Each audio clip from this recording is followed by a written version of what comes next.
শুরুতেই জানিয়ে দিচ্ছি সংবাদ শিরোনাম, এরপর হচ্ছে বিস্তারিত। জনতার আদালতে আওয়ামী লীগের ফ্যাসিজমের বিচার নিশ্চিত করা হবে, বললেন নাহিদ ইসলাম। পিলখানা, শাপলা চত্বর ও জুলাই গণহত্যায় সম্পৃক্ত আওয়ামী লীগকে নিষিদ্ধ করতে হবে, বললেন সার্জিস। বিস্তারিত। ঢাকায় বায়তুল মোকাররমের দক্ষিণে গেটে অনুষ্ঠিত এক বিক্ষোভের সমাবেশে আওয়ামী লীগকে নিষিদ্ধ ঘোষণার দাবিতে সরব হয়েছেন জাতীয় নাগরিক পার্টির আহ্বায়ক নাহিদ ইসলাম। তিনি বলেন, জাতিসংঘের রিপোর্টে প্রমাণিত হয়েছে শেখ হাসিনার নির্দেশে জুলাই মাসে বাংলাদেশের মানবতা বিরোধী হত্যাকাণ্ড সংঘটিত হয়েছে। এটা কোনো রাজনৈতিক সহিংসতা নয়, এটি সুপরিকল্পিত গণহত্যা। আজকের সমাবেশ থেকে আমি স্পষ্ট করে বলতে চাই, অবিলম্বে আওয়ামী লীগের নিবন্ধন বাতিল করতে হবে, নৌকা মার্কাকে বাংলাদেশ থেকে নিষিদ্ধ করতে হবে। নাহিদ ইসলাম আরও বলেন, বিচার চলাকালীন আওয়ামী লীগের রাজনৈতিক ও সাংগঠনিক কার্যক্রম আইন করে নিষিদ্ধ করতে হবে। তিনি প্রশ্ন তোলেন, জুলাই গণঅভ্যুত্থানের এতদিন পরেও কেন সেই ঘোষণাপত্র প্রকাশিত হয়নি। তার ভাষায়, আমরা ভুলে যেতে পারি না, যারা আজ রাজনীতি করছে, ক্ষমতায় যাওয়ার স্বপ্ন দেখছে, তারা সবাই শহীদের আত্মত্যাগের ফলেই সে স্বপ্নে দেখতে পাচ্ছে। তাই জুলাই সনদ অবিলম্বে কার্যকর করতে হবে। তাই স্পষ্টভাবে থাকতে হবে যে আওয়ামী লীগ নিষিদ্ধের ঘোষণা।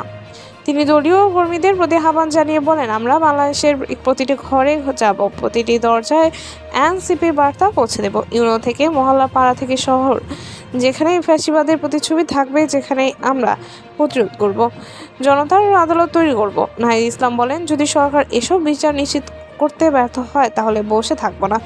জনতার আদালতে আওয়ামী লীগের ফ্যাসিজমের বিচার করা হবে। সমাবেশে আরও বক্তব্য দেন এনসিপির সদস্য সচিব আক্তার হোসেন, মুখ্য সমন্বয়ক নাসির উদ্দিন পাটোয়ারি, সিনিয়র আহ্বায়ক আরিফুল ইসলাম আদিব সহ আরও অনেকে। বিক্ষোভে সমাবেশে ঢাকার বিভিন্ন প্রান্ত থেকে অসংখ্য ছাত্র, যুবক এবং আন্দোলনের সমর্থকরা অংশ নেন। আন্দোলনে আহত অনেককেও মিছিল দেখা গেছে। বিশেষজ্ঞরা বলছেন, এই বক্তব্য শুধু রাজনৈতিক নয়, এটি কঠোর বার্তা। জনতার আদালতে ডাক আসলে ভবিষ্যতের রাজনীতির জন্য একটি গুরুত্বপূর্ণ সংকেত।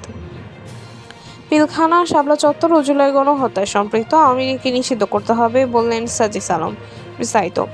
ঢাকায় বায়তুল মোকাররমের দক্ষিণে গেটে আয়োজিত বিক্ষোভের সমাবেশে আওয়ামী লীগের বিরুদ্ধে কড়া জবাব বক্তব্য দিয়েছেন জাতীয় নাগরিক পার্টির এনসিপি উত্তরাঞ্চলীয় মুখ্য সংগঠক সাজিস আলম। তিনি বলেন, পিলখানা হত্যাকাণ্ড, শাপলা চত্বরে গণহত্যা এবং জুলাইয়ের রক্তাক্ত ইতিহাস, এই তিনটি ঘটনায় আওয়ামী লীগের সরাসরি সম্পৃক্ত রয়েছে।